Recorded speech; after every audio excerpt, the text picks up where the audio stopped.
Thank you all for joining us tonight. Let's jump right into it. So this election coming up on Tuesday, November 2, is happening across all of New York State. The early voting period begins October 23 and runs through October 31. And there are several ways that you can cast your ballot for this election. And we're going to go through all those options. The first way voters may choose to cast their ballot is via absentee, also known as mail-in voting.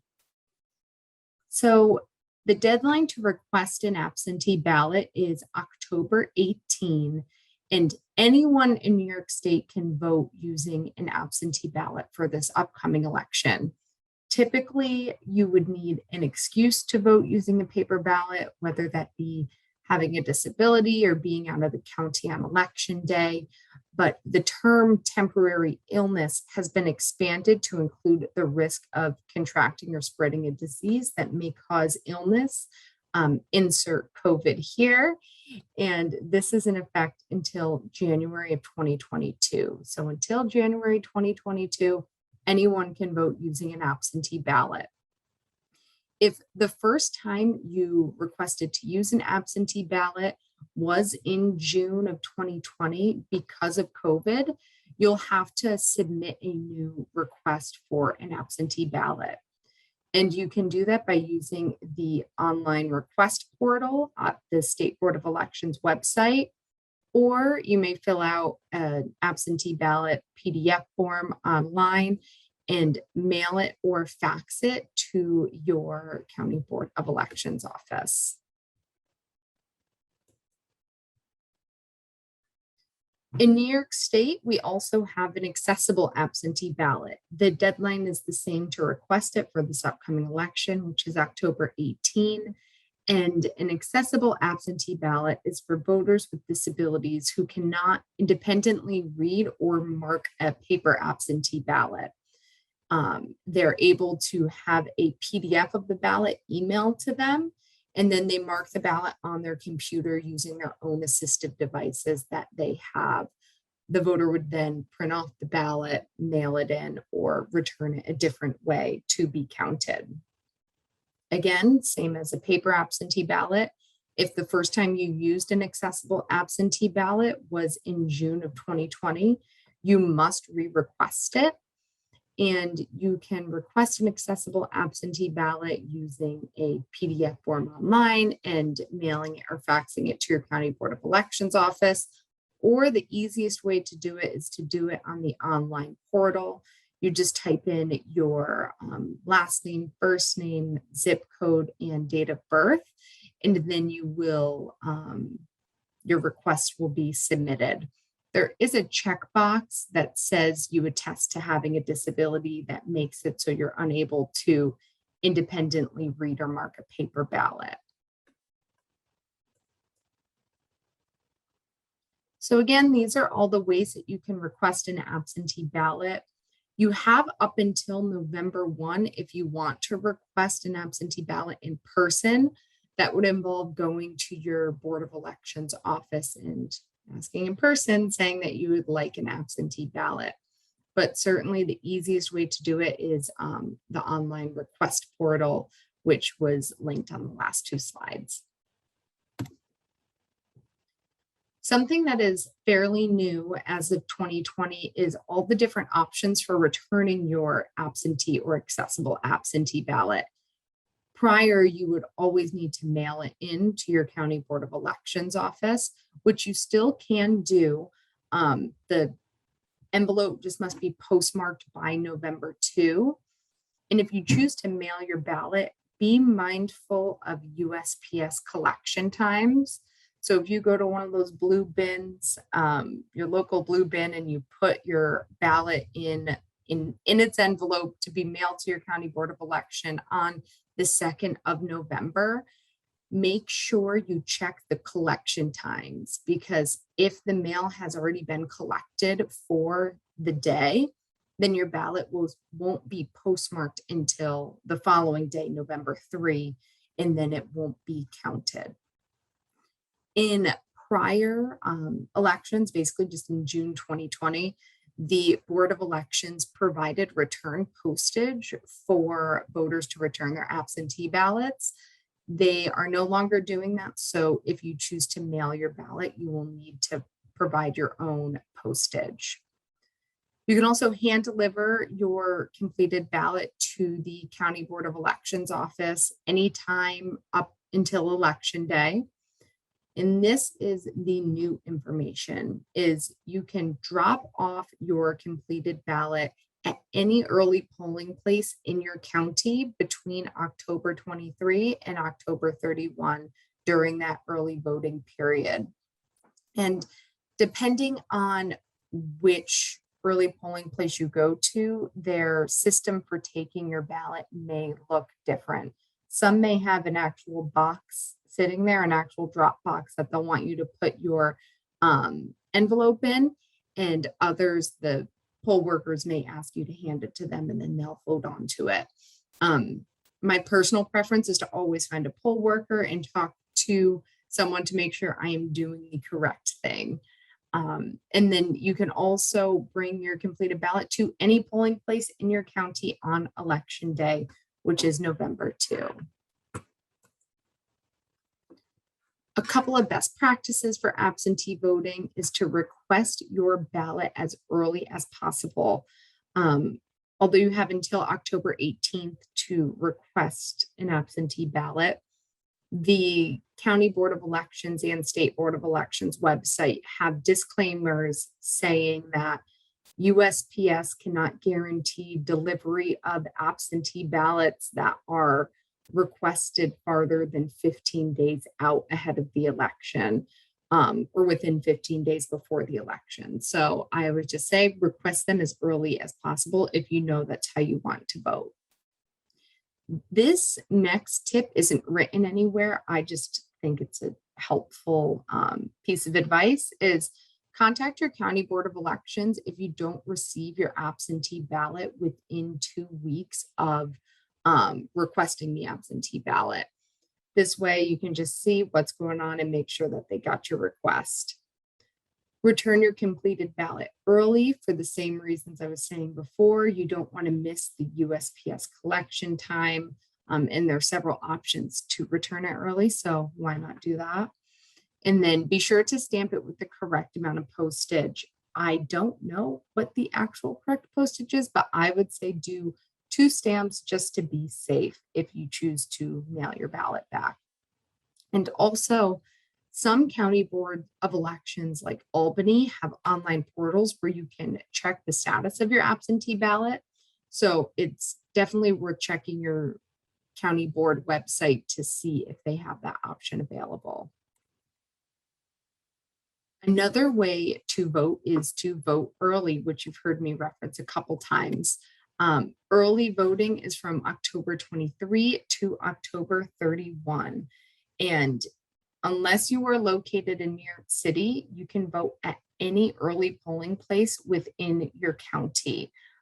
Unfortunately, if you're in New York City, you have to go to an assigned early polling place. And you can find the early polling places and hours of operation by going to your County Board of Elections website or by contacting your County Board of Elections. It's important to know that not every polling place is an early polling place. There's only a select number, and the hours of operation vary. One day, an early polling place may be open from 9 a.m. to noon, and then the next day they may be open from 1 p.m. to 6 p.m. So if you want to vote early, just make sure you check with your County Board of Elections to figure out what the hours are and where you can go to vote. Voting early helps avoid lines because you're inherently going at an off-peak hour. And an important note is that you can decide to vote in person, even if you requested an absentee ballot. So if you're in a situation where you requested an absentee ballot and you never received it, you can still decide to go and vote in person, either early or on Election Day. Or if you requested an absentee ballot and then you find out that your best friend is going to vote in person and you'd rather do that, you can do that. The way the county board of elections does their counting of the ballots is they cross-check with the sign-in poll books before they count any absentee ballots. So they will know to only count the ballot that you marked and cast in person. And of course, there's several ways to mark your ballot. If you vote early or in person, you can do so with a pen using a ballot marking device, also known as an accessible voting machine. And this machine is fantastic. I highly encourage everyone to try it if you haven't done it before.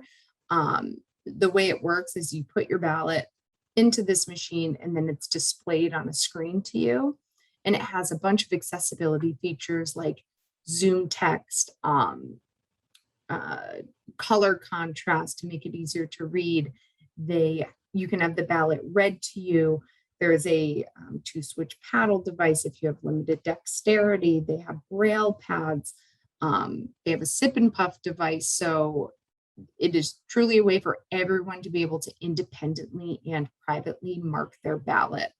And that's all it does, is it marks your ballot and then it prints it out and then you bring it over to the scanner.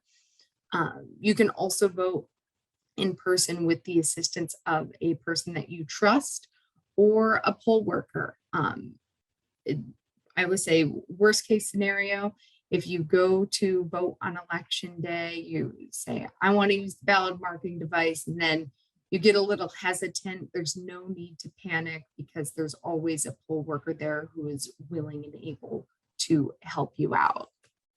So you're never alone if you don't want to be. Some early voting best practices, as we've touched on, check the county board website or call to verify the closest location to you and to the hours of operation. Basic COVID safety, be sure to wash your hands before and after you cast the ballot. Try to go at an off-peak hour to avoid a crowd. And you can contact your county board of elections if you have any concerns or questions. Also, you can contact me. I'm happy to answer any questions that you might have.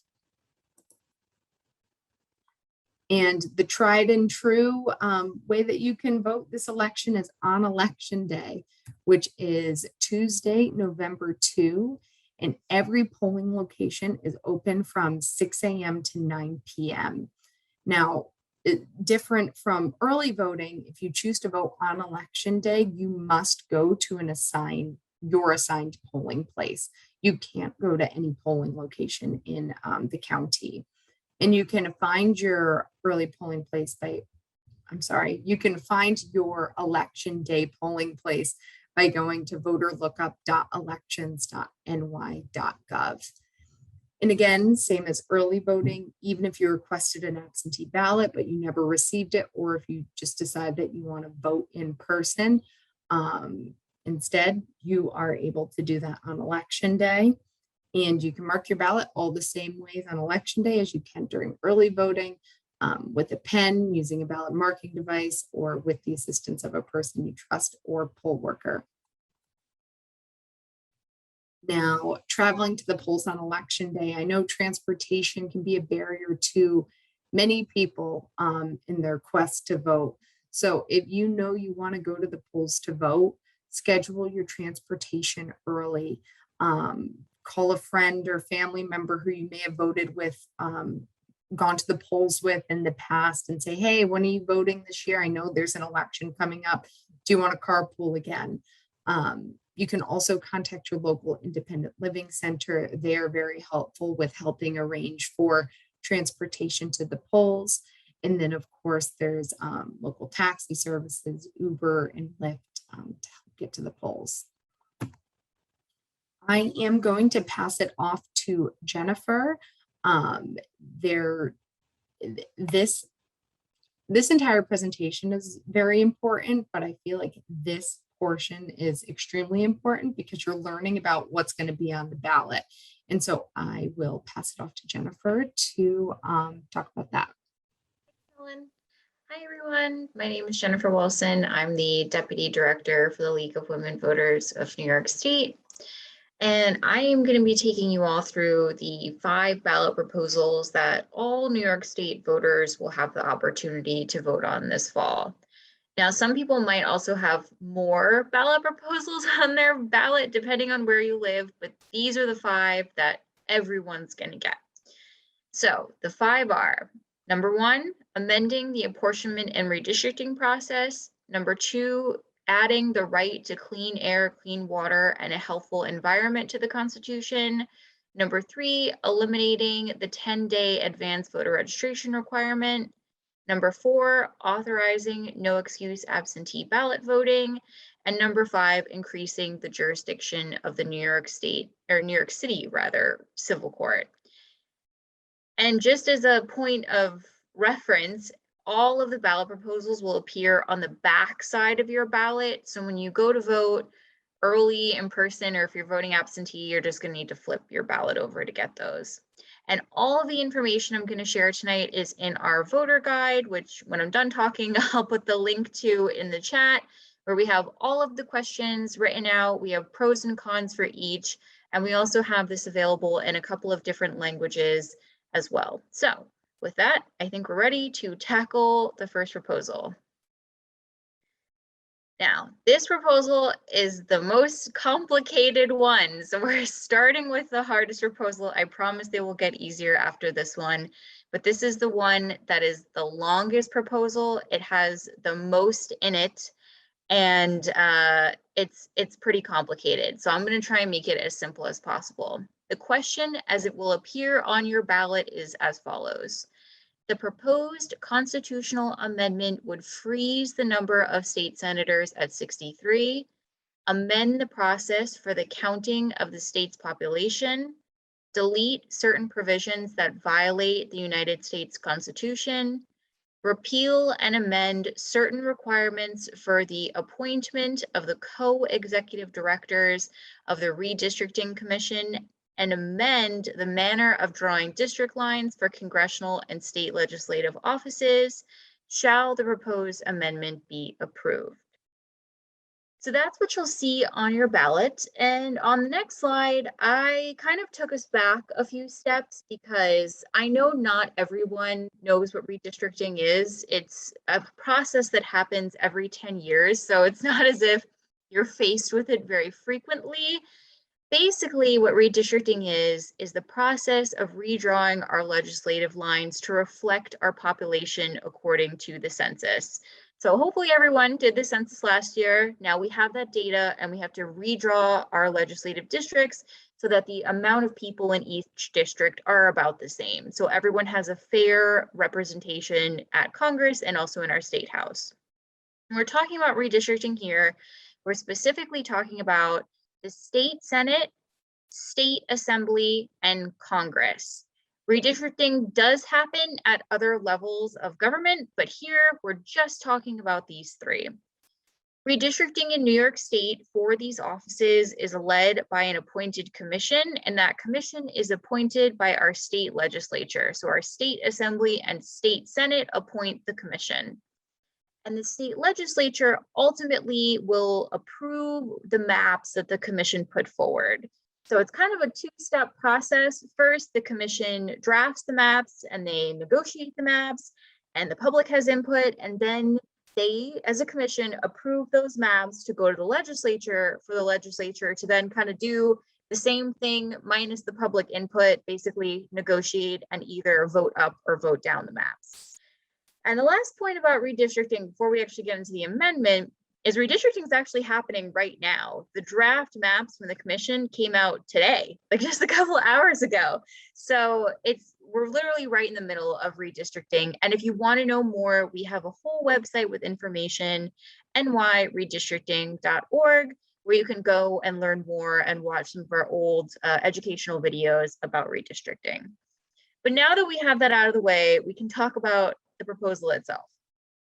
Now, like I said, the proposal is very long, so I've broken it up into what I consider uncontroversial changes and controversial changes to the redistricting process. The uncontroversial changes are things that are either already in statute, already in practice, or are technical changes that need to happen because when our original amendment to have a commission-led redistricting was passed in 2014, things were a little different.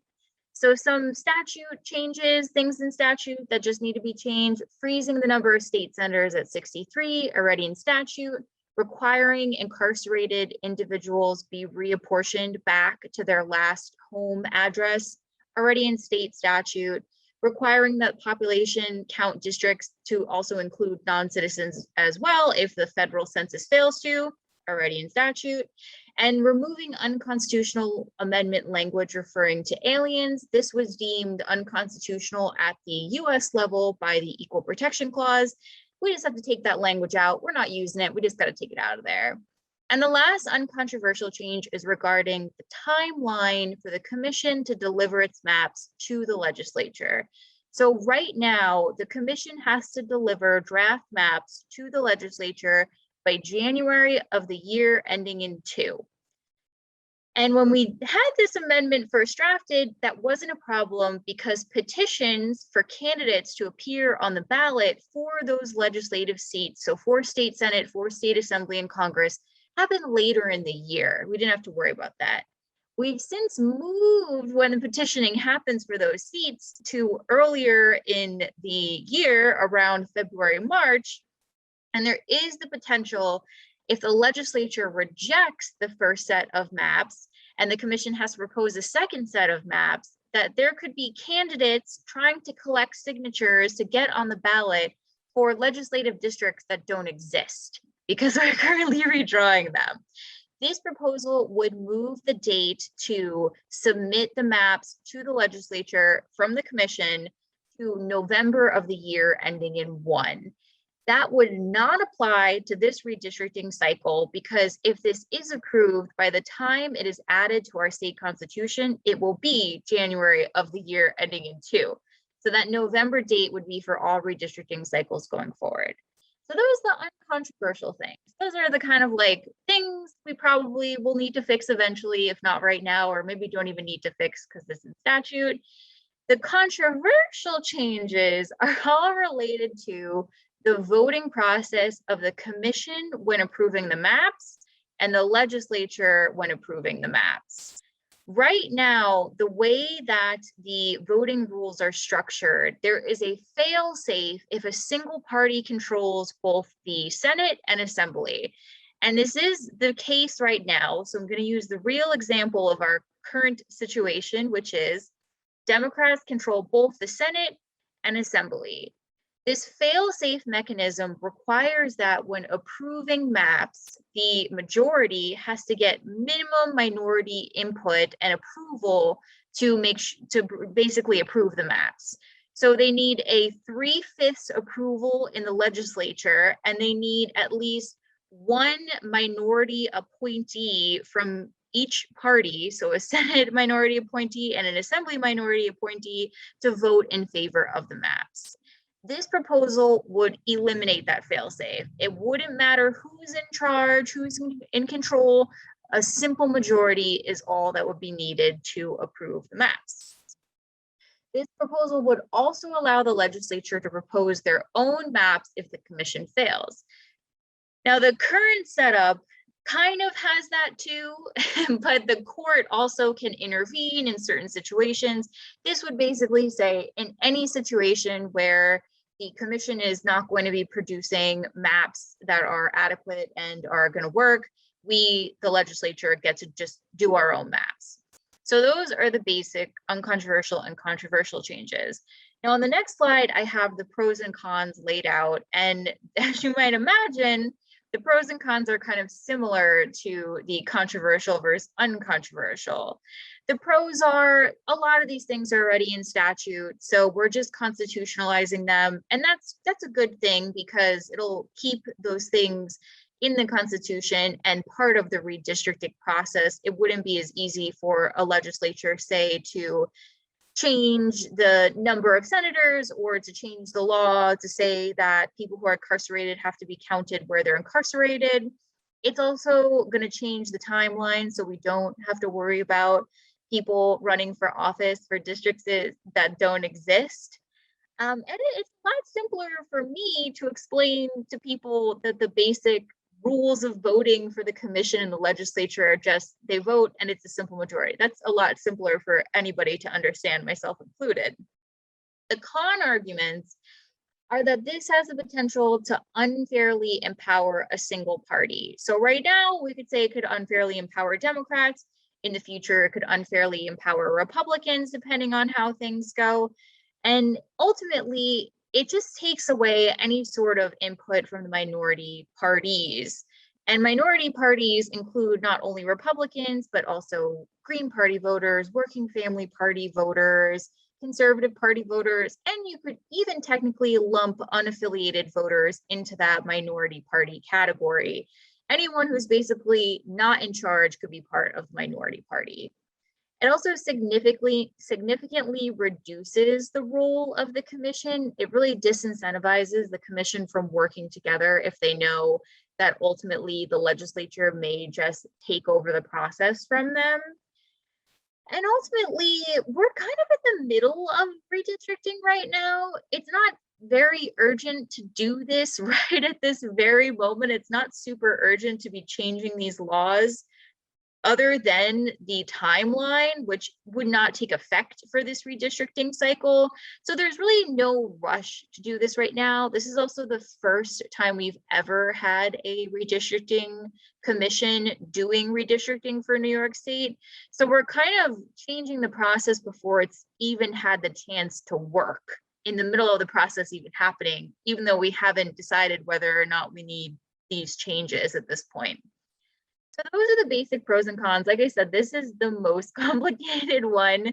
And in the links I'll also send along an article that is a very long explainer of all the nuance of the amendment, because you could research this for days and days. But we don't have time for all of that. We have to get to proposal 2, which is the right to clean air, clean water, and a healthful environment. And the question, as it will appear on the ballot, is as follows. The proposed amendment to Article 1 of the New York Constitution would establish the right of each person to clean air and water and a healthful environment. Shall the proposed amendment be approved? And before we get off this slide, I just want to point out that this amendment is basically adding a sentence to Article 1 of the Constitution that basically says the underlined text, which reads, the right of a person to clean air and water and a healthful environment. That's it. That's the whole amendment. Much simpler, this one than the other one.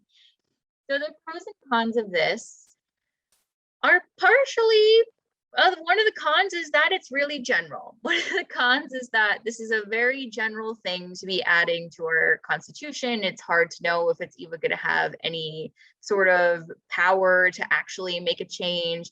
But the pro is, if we do see that this is going to have the power to make change, it's going to force the legislature, as well as local governments, businesses, any sort of major stakeholder to think about the environment when making decisions that impact the community.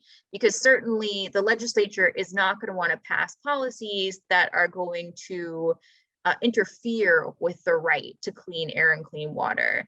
This is also a potential mechanism to sue bad actors. So let's say a company is polluting the water in your area, and the policy is sort of allowing them to pollute the water because we have so many loopholes in New York State. This is a way to take that bad actor to task, take them to court, and force them to stop doing the bad action that they're doing. 43 other states have some form of this type of right to clean air and water in their state constitutions. And 2 states, oh my gosh, I forgot the second state again. Pennsylvania is one of them. I think South Dakota is the other one, have it explicitly written into their constitution, the right to clean air and water for their citizens. And Pennsylvania has definitely utilized that amendment. They used it to ban plastic bags in their state. They've used it for other things as well. I think they used it for some hydro fracking issues. So they have certainly made use of that amendment. So the cons, like I said, the wording's very general. There's also the possibility it could lead to frivolous lawsuits because it is so general, and you could argue that people might sue just to sue. And it could cost money if we wind up forcing a lot of agencies and businesses and different entities to change their practices drastically. It could cost them money and potentially cost us money. Let's say if we sue to have the whole state have all electric school buses or something like that, that could cost us money. So those are the basic pros and cons of this very simple but potentially very effective amendment. Proposals 3 and 4 are both related to voting, so very appropriate for this presentation. Proposal 3 is regarding eliminating the 10-day advance voter registration requirement, and the question that will, as it will appear on the ballot, will read as follows. The proposed amendment would delete the current requirement in Article 2, Section 5 that a citizen be registered to vote at least 10 days before an election, and would allow the legislature to enact laws permitting a citizen to register to vote less than 10 days before the election. Shall the proposed amendment be approved? And the pros and cons of this one are pretty simple. This amendment will take away the 10-day requirement in our state constitution, but the 25-day requirement that is in state statute will still stand unless or until the state legislature decides to lower or eliminate that deadline. So even if voters vote in favor of this and it passes and it gets added to the Constitution in January, we will have a 25-day deadline until the legislature decides to change that. But if they do decide to change that, there is a potential for greater voter enfranchisement because we won't have such a long deadline to register. Ultimately, increased voter turnout. It'll make it a lot easier if someone shows up at a poll site and turns out they weren't registered, or maybe they moved to a new county and they never re-registered, and we have same-day voter registration. It's really easy to just register them, give them a ballot, send them on their way. In the long run, there's also the potential for more accurate voter registration records, because if we're allowing people to update their registration at poll sites, ultimately we'll have much more up-to-date voter records, which is definitely good because that is a problem in New York State of keeping voter records up to date. The cons are if we have same-day voter registration during early voting and on election day, it could be difficult for election administrators to figure out how many ballots and pens and poll workers and all of that are needed at a poll site. There's also the potential for in-person election fraud. Someone could maybe go to like 3 poll sites in one day and register at all 3. There is the possibility to catch that in the canvass of the election, which happens with every election, where they just kind of double check and make sure people don't vote multiple times. But that's a potential, so I'm going to put it out there. There's potential for that. Or because we do have electronic poll books, particularly with early voting, usually they're online, so you can see if somebody registered in multiple places, but I'm still raising it. And it's also more work for the boards of elections to manage. Certainly, if there's going to be same-day voter registration, you're going to need more poll workers at poll sites for election day and early voting, because I don't know when the last time you registered to vote was or updated your registration information, but that form is long. It's a long form. It's not that quick to fill out. So those are the pros and cons of eliminating the 10-day advance voter registration requirement. Proposal 4 is also a voting amendment, which is to authorize no excuse absentee ballot voting. And the question, as it will appear on the ballot, is as follows. The proposed amendment would delete from the current provision on absentee ballots the requirement that an absentee voter must be unable to appear at the polls by reason of absence from the county or illness or physical disability. Shall the proposed amendment be approved? So this provision would eliminate the need for an excuse to vote by absentee, which Helen kind of covered earlier, how that impacts us now, where we have to basically tell the Board of Elections why we're asking for an absentee ballot. So the pros and cons are kind of similar to eliminating the 10-day registration requirement. We can increase voter access. This will make it so people feel more comfortable requesting an absentee ballot. I know I've spoken to voters who felt like, I don't want to tell the Board of Elections I'm going to be in the hospital or I'm going to be out of town. I don't want people to know. So it can increase voter access. Plus, if you're called out of town really quickly or something, and it's for some reason that's not one of those approved reasons, you can actually request an absentee ballot and not feel like, oh, I don't fit into any of these reasons. It also has the potential to reduce workers for election day and early voting at poll sites, because if we have less people voting in person, more people voting by absentee, you don't need as many people to be working poll sites. We can also avoid crowds and long lines because we can vote at home and we don't have to vote at a poll site. And it gives us more time to research candidates and comfortably mark the ballot. So we don't feel like we're stressed. You know, a lot of times it's a long line. You finally get to your poll booth and it can be stressful. So this just lets you do that comfortably at home.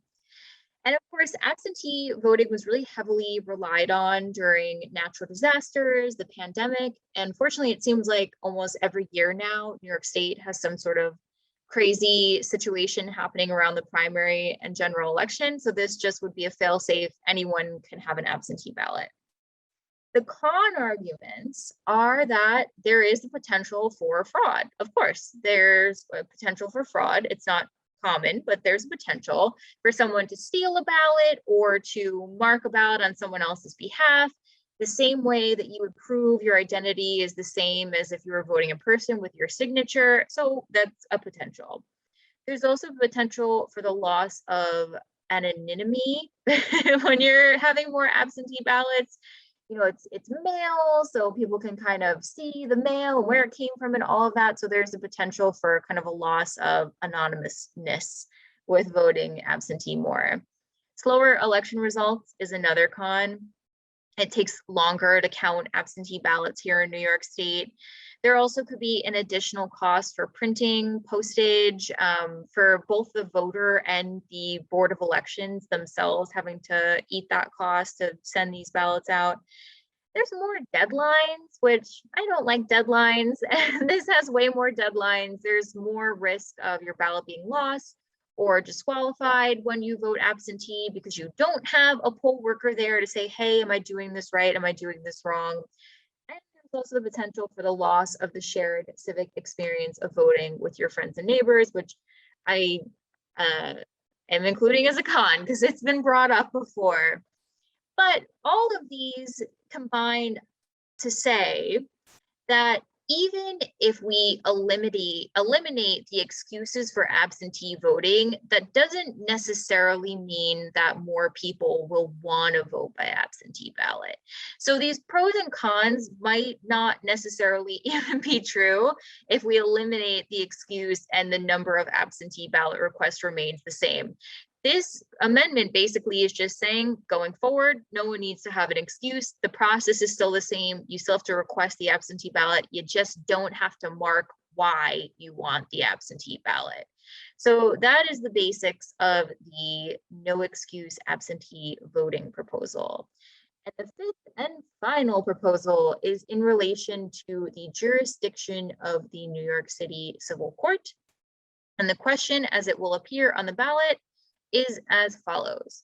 The proposed amendment would increase the New York City Civil Court's jurisdiction by allowing it to hear and decide claims for up to $50,000 instead of the current jurisdictional limit of $25,000. Shall the proposed amendment be approved? Now, this amendment, even though it is going into the state constitution, only applies to the New York City Civil Court because this particular aspect of the city civil court is included in the state constitution for whatever reason. This is basically just an adjustment for inflation. So this has been done in the past. It's been put forward in the past. They're just in the 80s, they adjusted for inflation. They're just adjusting for inflation and adjusting for inflation again. There's a potential to reduce backlogs and delays when it comes to the New York City Supreme Court, because currently cases above $25,000 for civil court get kicked up to the Supreme Court. So it could reduce the backlogs by having those cases be heard by the civil court. But alternatively, it could increase the backlog for the city civil court. So it's one of those things where, as a speaker, I heard a former city civil court judge who spoke at an event for us about this particular amendment said, it's kind of like your mom giving you chicken noodle soup or Vicks Vapor Rub when you're sick. It doesn't hurt. It's just, it's just adjusting for inflation, basically. So that is the 5th proposal on the ballot. And that is all 5 of the proposals. So I'm gonna drop the links to the voter guide part 2 in the chat, and also the article about the redistricting commission event as well in the chat. And if you have any questions, feel free to respond to me in the chat and answer that. Thank you so much, Jennifer. And so I'm going to close us off by telling you all how you can report accessibility barriers if you experience any, either during whether you vote absentee, during early voting, or on election day. So for immediate relief on election day, you can call the Election Protection Hotline at 866-687-8683. And the example I'd like to give of when you may call election protection is if you get to the polls to vote and you go to the sign-in book and the poll worker says, your name's not here, you can't vote today. You may call election protection and say, I was told I couldn't vote, what do I do? And they will give you step-by-step instructions on how you can cast your ballot.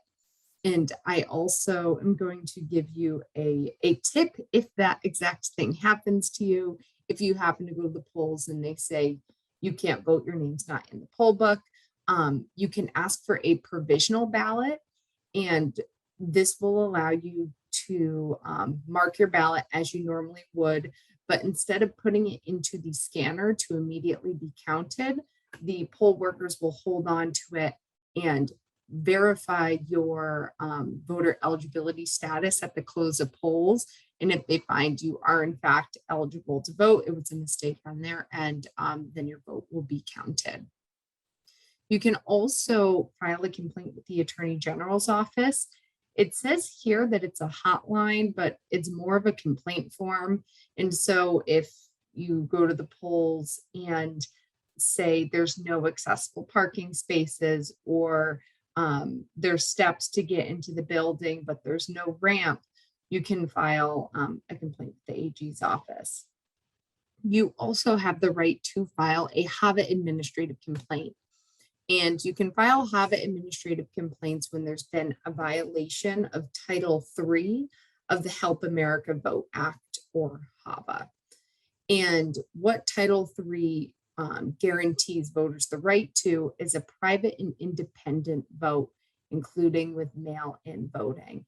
And so these complaints typically have to do with the ballot marking device or the accessible voting machine.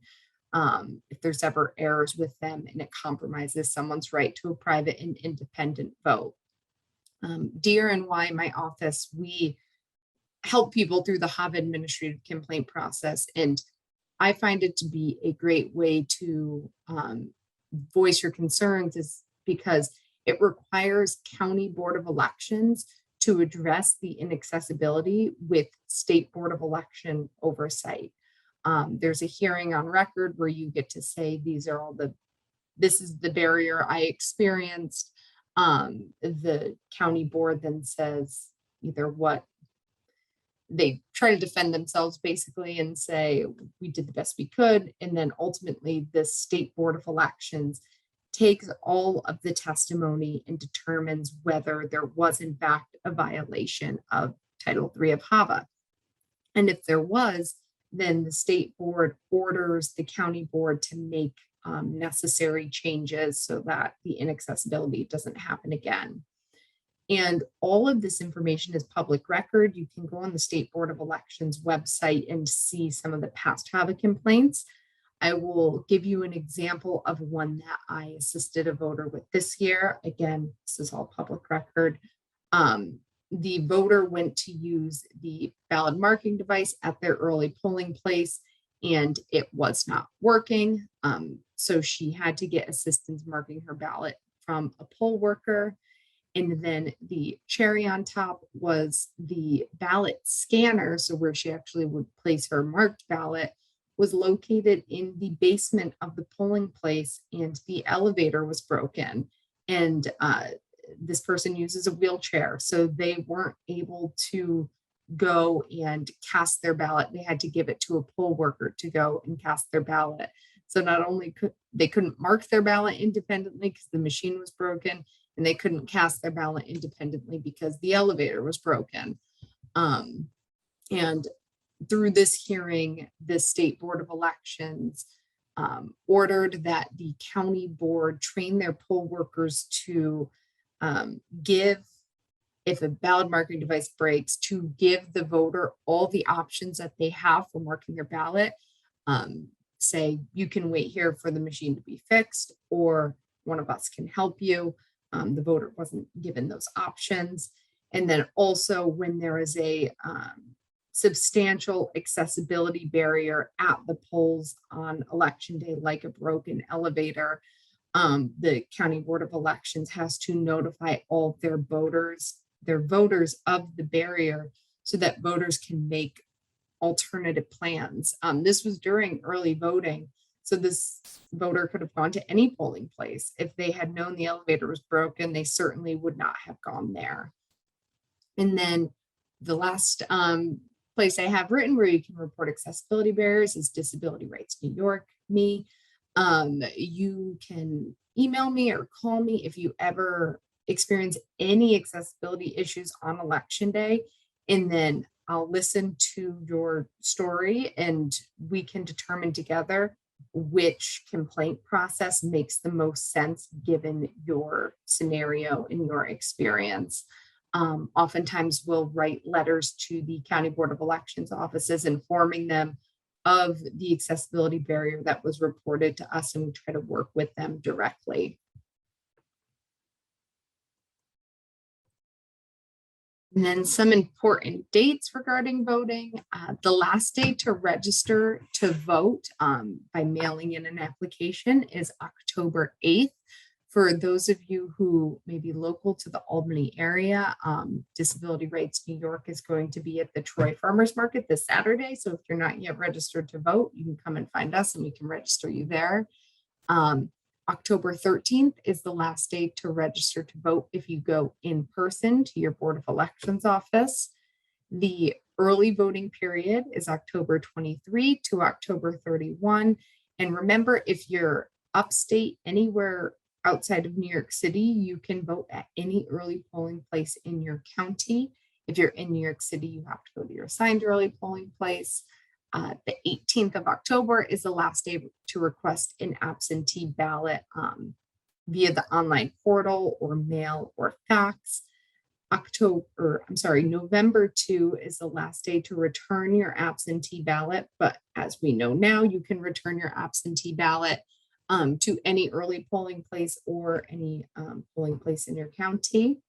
And November 2 is also election day. The polls are open from 6 a.m. to 9 p.m. Throughout the state on that day. So thank you all for joining us. This is my contact information. I will also drop it in the chat. And I'll also wait a minute to see if anyone has any questions.